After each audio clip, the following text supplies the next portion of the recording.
नमः शिवाय शिवजी सदा सहाय। ओम नमः शिवाय गुरुजी सदा सहाय। गुरुजी महाराज का ध्यान करते हुए हम आज का दिव्य आभा का अध्ययन शुरू करते हैं। गुरु अनुकंपा संपूर्ण परिवार पर। इस ग्रह पर सबसे कठिन कार्य गुरुजी के साथ अपने अनुभवों को शब्दों में पिरोना है। उनको देखने या मिलने का कोई पर्याय नहीं है। इसके पश्चात ही आपको अनुभव होता है कि वह कौन है और उनमें कितनी अभूतपूर्व प्रतिभाएं हैं। परंतु उनके दर्शन सरल नहीं है, वह तो उनके नियत करने पर भी संभव है। अनेक बार उनके दर्शन करने की बनाई योजना सफल नहीं हो पाती है।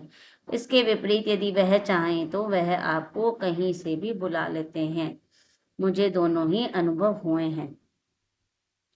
गुरुजी का भक्त बनने के कुछ दिन उपरांत ही मैंने अपनी अनुभूतियों को अपने उन मित्रों से उल्लेख किया जिनके साथ मैं प्रतिदिन 18 से 20 घंटे बिताया करता था।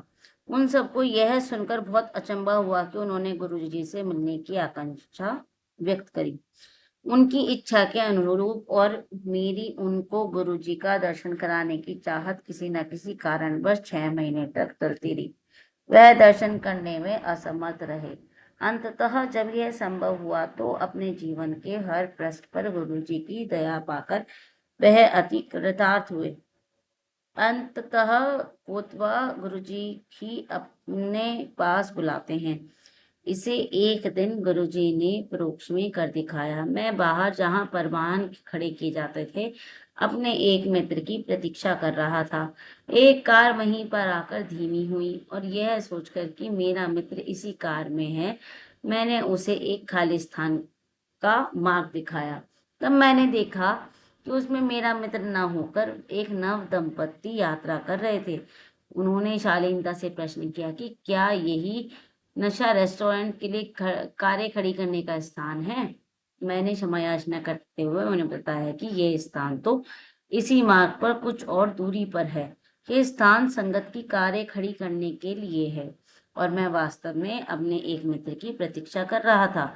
इस संवाद के पश्चात वह दोनों अपने मार्ग पर आगे चले रहे। थोड़ी ही देर में वह दोनों वापस आए और उन्हें जानना चाहा कि वह गुरुजी का दर्शन कर सकते हैं। मैं बहुत चक्का रह गया। यह नवदंपति अपनी सुनियोजित संध्या एक आमोद प्रमोद के स्थान पर ना बिताकर एक गुरुजी के मंदिर में व्यतीत करना चाहते थे, जिनके बारे में अभी कुछ मिनट पहले ही सुना था। उन्होंने गुरुजी के दर्शन का लाभ उठाया और बहुत संतुष्ट होकर गए। गुरुजी किस प्रकार से अपने भक्तों को अपने पास बुलाते हैं। गुरुजी के संरक्षण में। जब से मैंने गुरुजी के पास आना आरंभ किया, हर दर्शन एक विशेष आनंद होता है। उनके यहाँ बिताया हुआ समय उस दिन और जीवन का सबसे रोमांचक काल होता है। गुरुजी बहुत कुछ देते हैं। उस लंबी सूची में उनका संरक्षण भी है। गुरुजी की छाया में प्राप्त सुरक्षा अनुभव अनुपम है और मेरे कई अनुभवों से सिद्ध होता है। मैं गुरुजी के पास आते हुए 1 मास ही हुए थे जब मुझे एक दिन अत्यधिक ज्वर हो गया। यद्यपि मैं औषधि कम ही लेता हूँ, उस दिन मुझे एक अति प्रबल औषधि लेनी पड़ी, परंतु ना उससे लाभ हुआ, ना ही माथे पर गीला कपड़ा रखने से। मेरी माँ ने तब मुझे अपने पास रखने के लिए गुरुजी का एक चित्र दिया। उस चित्र को रखते ही मेरा ज्वर कम हो गया और तापमान सामान्य स्तर पर पहुंच गया। गुरुजी के चित्र से मुझे तुरंत लाभ पहुंचाया गया था। एक बार महाविद्यालय में मुझे अचानक ही तीव्र पेट दर्द आरंभ हो गया। उसके साथ ही मुझे उल्टी भी हुई और जी मितलाना भी आरंभ हो गया। तब तक मेरे मित्र मुझे लेकर घर पहुंचे। मेरे पिता गुरुजी के यहाँ जा चुके थे। मेरे 2 मित्रों ने मेरे पिता को वापस आने तक रुकने का निर्णय लिया और मेरी लगातार बिगड़ती स्थिति देखकर उन्होंने मेरे पिता को फोन किया। क्योंकि 1 घंटे तक उनकी प्रतीक्षा करना उपयुक्त नहीं लगा, वह मुझे पास के एक चिकित्सालय में ले गए। मेरा परीक्षण करने के बाद चिकित्सक ने मुझे 2 इंजेक्शन और कुछ औषधियां देकर घर जाकर विश्राम करने को कहा, किंतु उससे मुझे कोई लाभ नहीं हुआ। उधर मेरे पिता ने गुरुजी को मेरी स्थिति से अवगत कराया और शीघ्र जाने की आज्ञा ली। गुरुजी ने उन्हें एक गिलास जल में नींबू का रस डालकर मुझे पिलाने को कहा। मैंने वैसा ही किया। मेरे माता पिता के घर पहुंचने तक मैं ठीक हो चुका था। कुछ वर्ष के उपरांत मुझे पुनः ज्वर ने घेर लिया। जब 2 दिन तक शाम का तापमान 104 डिग्री तक चढ़ने लगा, मुझे चिकित्सक को दिखाना आवश्यक हो गया। एक चिकित्सक ने मुझे कुछ औषधियां थी, उनसे लाभ न होने पर कुछ परीक्षण भी करवाए, उनका परिणाम भी अनित रहा। एक अन्य चिकित्सक ने औषधियों में परिवर्तन कर दिया, परंतु उससे भी सुधार नहीं हुआ। अंततः 1 सप्ताह बाद मेरे पिता ने गुरुजी को बताया तो उन्होंने कुछ अभिमंत्रित हरी मिर्चें दी। उसका सेवन करते ही घंटों में ज्वर जो औषधि से नहीं उतर रहा था मिट गया। गुरुजी की दया के अतिरिक्त और किसी से यह संभव नहीं था। वाहन में रक्षा। गुरुजी को सबके भूत और वर्तमान का ज्ञान है। हमारी दृष्टि तो परिसीमित है और आगे क्या होने वाला है उसका भी हमें ज्ञान नहीं है। पर एक बार गुरुजी की शरण में आने के पश्चात, अपना जीवन उनको समर्पित करने के पश्चात, वह हमारे भविष्य का भी ध्यान रखते हैं। एक बार गुरुजी ने मेरे पिता को बताया कि मेरी माँ और मेरे ऊपर संकट आने की संभावना है। गुरुजी को कुछ आभास हुआ होगा और वह उससे बचाव के लिए उपाय कर रहे होंगे। अगले दिन अपराह्न को मैं अपनी कार में बाजार जा रहा था, जो कोई 2 किलोमीटर दूर था। मार्ग में एक ही बड़ा चौराहा था। उसे पार करते हुए मेरी बाईं ओर से आती हुई एक मोटरसाइकिल ने जोर से कार को मारा। कार को ऐसा झटका लगा कि वह फिसलकर मार्ग के बीच में बने हुए विभाजक पर जा टकराई। मेरे ऊपर कांच के छोटे छोटे टुकड़े टूटकर बिखर गए। जब मेरे सामने उस कांच को देखा तो वह साबुत था। फिर मुझे आभास हुआ कि टुकड़े खिड़की के टूटने से बिखरे थे। मैं उतरकर मोटरसाइकिल वाले के पास गया तो उपस्थित भीड़ मेरे साथ सांत्वना कर रही थी। यद्यपि मैं बड़ी गाड़ी चला रहा था, मैंने चालक के नंबर लिए और उसके कुछ मित्र आकर उसे ले गए। मैंने भी आगे जाने का निर्णय लिया। मुझे लग रहा था कि कार शुरू नहीं हो पा होगी, पर पहली बार चाबी घुमाने से वह चालू हो गई। मैंने बाजार जाकर अपना कार्य पूरा किया। जब घर पहुंचकर मैंने स्नान किया कि देखा कि मुझे एक भी खरोंच नहीं आई है। गुरुजी की दया से कांच के टुकड़ों से मुझे कहीं भी चोट नहीं आई थी। उस संध्या को जब हम एक संबंधी की कार में गुरुजी के पास पहुंचे तो गुरुजी ने मेरे पिता को कहा कि वह चिंता ना करें, केवल कार ही क्षतिग्रस्त हुई है और यह ध्यान देने योग्य है कि बेटे को कोई खरोंच तक नहीं लगी है। कार को देखकर कोई ये विश्वास नहीं कर सकता था कि उसके चालक को चोट नहीं लगी होगी। कार को बहुत अधिक नुकसान हुआ था। उसका पूरा बायां हिस्सा बदलना पड़ा और उसको ठीक करने में 1 सप्ताह का समय लग गया। केवल गुरुजी ही मुझे यह 100% सुरक्षा दे सकते थे। शीत ऋतु में एक संध्या को गुरुजी के यहाँ जाते हुए जब मैं कार चला रहा था, अचानक ब्रेकों ने काम करना बंद कर दिया। यदि यह नोएडा से दिल्ली जाते हुए व्यस्त यातायात में हुआ होता तो निश्चित ही घातक होता। पर यह घटना एक लाल बत्ती पर हुई, जब कार बहुत धीमी थी। आधे मार्ग पर आ जाने के पश्चात हम ना तो वापस आकर कोई व्यवस्था करने में स्थिति में थे और न ही आगे बढ़ सकते थे।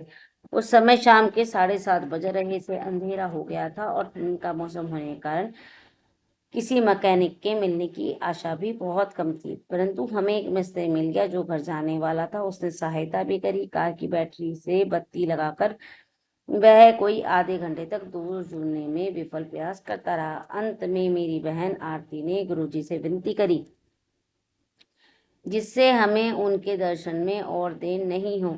ठीक उसी समय कार के दोष का पता लग गया। शीघ्र ही कार ठीक हो गई और हम गुरुजी के दर्शन की राह पर चल पड़े।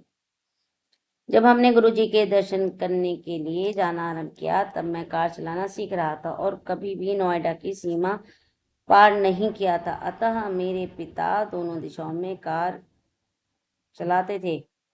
यह नोएडा और दिल्ली के यातायात में एक दिशा में 20 किलोमीटर से अधिक का मार्ग था।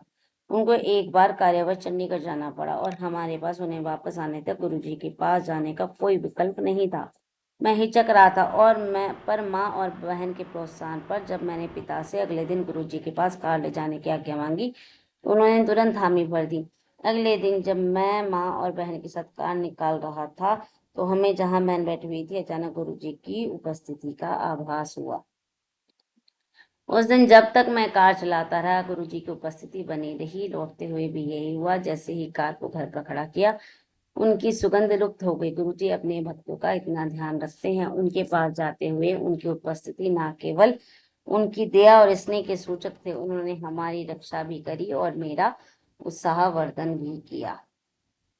महाविद्यालय में प्रवेश। जब हमने गुरुजी के पास जाना आरंभ किया, मैं 10वीं कक्षा में था। मैंने 12वीं कक्षा विज्ञान विषयों में करी थी। विचार यह था कि एक वर्ष में यांत्रिकी विद्यालयों में प्रवेश परीक्षाओं के लिए अध्ययन करूंगा। साथ ही मैंने दिल्ली विश्वविद्यालय स्नातक पाठ्यक्रम में भी प्रवेश पा लिया। उसी समय मैंने कुछ परीक्षाओं में अनुभव हेतु बिना पढ़े प्रयत्न भी किया। परिणाम इस स्तर के नहीं थे कि मुझे नोएडा या आसपास के विद्यालयों में प्रवेश मिल सके। मैं घर से दूर रहकर नहीं पढ़ना चाहता था। कुछ विद्यालय में संपर्क स्थापित करने पर उन्होंने प्रवासी भारतीय छात्रों वाले स्थान को लेने का सुझाव दिया, जिनके लिए अत्यधिक व्यय होगा। अतः मैंने 1 साल अध्ययन कर तैयारी करने का निश्चय किया। कुछ माह व्यतीत हो गए, जो कि कुछ स्थान अभी भी रिक्त थे। उत्तर प्रदेश के छात्रों के लिए विशेष प्रवेश परीक्षाएं हुई, परंतु इसमें भी वही प्रवासी भारतीय छात्रों वाली कथा दोहराई जा रही थी। एक दिन गुरुजी ने मेरे पिता को बुलाया और कहा कि तुम्हारे पुत्र को प्रवेश मिल गया है, प्रसन्न रहो। मेरे पिता के को इस कथन का अर्थ समझ में न आने पर मैंने गुरुजी का धन्यवाद किया और घर आ गया और घर आ गए। अगले दिन मेरे पिता मेरे विद्यालय से लौटने पर मुझसे पूछा कि क्या मैं ग्रेटर नोएडा के एक यांत्रिक महाविद्यालय में पढ़ना चाहूंगा। उस दिन तिथि 14 नवंबर थी और प्रवेश 10 नवंबर को बंद हो चुके थे। बार विभोर होकर मैंने तुरंत हामी भर दी। मैं अपने पिता के साथ उस महाविद्यालय के कार्यालय में गया और समस्त कागज पत्र दिए। मुझे अगले दिन से कक्षाओं में आने के लिए कहा गया। वापस घर आते हुए मेरे पिता ने मुझे पूरा वृतांत सुनाया। कैसे प्रातः उनके एक मित्र ने उन्हें फोन कर तुरंत महाविद्यालय के कार्यालय में बुलाया। जब मेरे पिता वहां गए तो उनसे एक पत्र भरवा कर उजरी हुई तिथि का चेक देने को कहा गया। कुल राशि मात्र 24,000 रुपए थी, जिसमें से 19,000 फीस के थे और शेष लौटाई जाने वाली सुरक्षा राशि के लिए थे। उस स्थान पर सबसे कम व्यय था और हमें घर से बुलाकर प्रवेश दिया गया था। जब मेरे पिता को गुरुजी के कथन का अर्थ समझ में आया। ऐसे है गुरुजी की माया। मित्रों पर गुरुजी की अनुकंपा। प्रत्येक व्यक्ति जो गुरुजी के पास आता है उसे गुरुजी के अनुकंपा के स्वरूप में अवश्य प्राप्त होती है। आशीष, योगेश और मुकेश मेरे अच्छे मित्र हो गए थे। कुछ प्रारंभिक बाधाओं के पश्चात उनको गुरुजी के दर्शन हुए। उनके कमल चरणों में स्थान मिला और कुछ अद्भुत अनुभूतियां हुई। हमारे वहां विद्यालय में छमाही सत्र होते थे। अनुत्तीर्ण होने पर 1 वर्ष के अंतराल पर पुनः उस सत्र की परीक्षाएं दे सकते थे, परंतु यदि उत्तीर्ण होने के लिए 10 अंकों तक की आवश्यकता होती थी वह दे दिए जाते थे। योगेश के 11 नंबर कम थे, अतः नियमानुसार उसे 1 वर्ष की हानि होती। एक माह उसे बहुत परेशान रहना पड़ा क्योंकि उसे अगली कक्षा में आने की अनुमति नहीं मिली। एक दिन उसने गुरुजी से सहायता के लिए प्रार्थना करी और ऐसा करते करते सो गया। जब वह सोकर उठा तो वह अपने स्वप्न को लेकर प्रश्नचिन्ह पर असमंजस में था। उस समय उसने हमें कुछ नहीं बताया। अगले दिन समाचार पत्रों में विश्वविद्यालय परिषद की बैठक के हुए निर्णय का वर्णन छपा हुआ था, जिसमें उन्होंने सब छात्रों को 4 वर्ष में एक बार 15 नंबर देने का निर्णय लिया था। इस प्रकार योगेश का 1 वर्ष बच गया। तब उसने उस स्वप्न की चर्चा करी। स्वप्न में उसकी माँ उससे गुरुजी के पास ले गई और योगेश की अशांति से अवगत कराया। गुरुजी ने उसको चिंता मुक्त रहने को कहा। वह स्वप्न परिषद की बैठक से कुछ देर पहले ही आया था। उसके पश्चात बैठक में निर्णय निश्चित ही गुरुजी के हस्तक्षेप से लिया गया होगा। प्रति सत्र में परीक्षाओं के पूर्व हम गुरुजी के दर्शन की अभिलाषा रखते थे। मैं अपने परिवार के साथ उनके दर्शन सरलता से कर लेता था, परंतु मेरे मित्रों को उनके दर्शन के लिए विशेष प्रयास करना पड़ता था। आशीष पर गुरुजी के दर्शन से विशेष प्रभाव होता था। दर्शन के उपरांत वह अपने सभी विषयों में उत्तीर्ण हो जाता था। यदि दर्शन नहीं हो पाते थे तो वह या उससे अधिक विषयों में रह जाता था और उसे पुनः परीक्षा देनी पड़ती थी। गुरुजी के पास से विद्यालय से निकलते ही मुकेश हनीवेल नामक एक प्रसिद्ध कंपनी में कार्यरत हो गया। वहां पर उसका प्रशिक्षण काल 1 वर्ष का रहा। उस अंतराल के बाद वह बड़ी उत्सुकता से अपने स्थायीकरण की प्रतीक्षा कर रहा था, परंतु जब 2 माह के उपरांत भी यह नहीं हुआ तो गुरुजी के पास 14 अप्रैल 2005 को आया। उसने गुरुजी के दर्शन कर प्रसाद लिया और चला गया। अगले कार्य दिवस 16 अप्रैल को उसे अपने स्थायी होने की सूचना प्राप्त हो गई। वास्तव में गुरुजी अपने आशीर्वाद से सब संभव कर देते हैं। मेरे अंकों का पुनरावलोकन। मुझे तीसरे अर्थ वार्षिक सत्र में एक विषय में 30 अंकों के स्थान पर केवल 19 अंक मिले थे। इच्छुक आने वाली घटना थी, क्योंकि परीक्षा के उपरांत जब मैंने अपने अंक छोड़े थे तो मुझे सरलता से उत्तीर्ण हो जाना चाहिए था।